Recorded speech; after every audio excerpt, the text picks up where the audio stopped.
రానున్న రోజుల్లో కొండేపి నియోజకవర్గాన్ని ముఖ్యమంత్రి చంద్రబాబు, ఐటీ మంత్రి నారా లోకేష్ సహకారంతో మంత్రి స్వామి ఆధ్వర్యంలో ఎన్నడూ లేని విధంగా అభివృద్ధి చేసి చూపిస్తామని Andhra Pradesh maritime board chairman Damacharla Satya అన్నారు.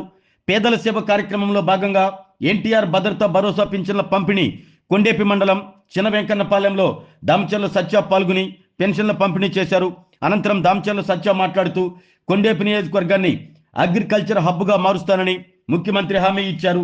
అలాగే సంగమేశ్వరం ప్రాజెక్టుకు 30 కోట్లు, అలాగే రామాయపట్నం పోర్టు నిర్మాణం పూర్తయితే ఎంతో మందికి ఉద్యోగ అవకాశాలు, వెలుగొండ ప్రాజెక్టు జూలై నాటికి పూర్తి కానుంది. దీంతో సాగునీరు, తాగునీరు ఇబ్బందులు పూర్తిగా తొలగిపోతాయని, నియోజకవర్గ అభివృద్ధికి మంత్రి స్వామితో కలిసి శక్తి వంచన లేకుండా పనిచేస్తున్నామని Andhra Pradesh maritime board chairman Damacharla Satya అన్నారు. ఈ రోజు ఏమో అని చెప్పాడు. వచ్చినప్పుడు ఏం చెప్పాడు చంద్రబాబు నాయుడు? ఎలక్షన్ అప్పుడు ఓటు ఇటపట్టుకో ఇంటికి తెచ్చిస్తున్నారా? పెన్షన్ ఇంటికి తెచ్చిస్తున్నారా?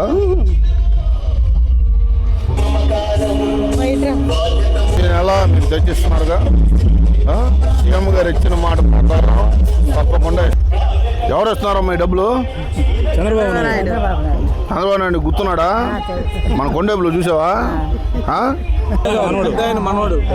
మా పెద్ద తెలుసా నీకు? పెద్ద పేరేంది?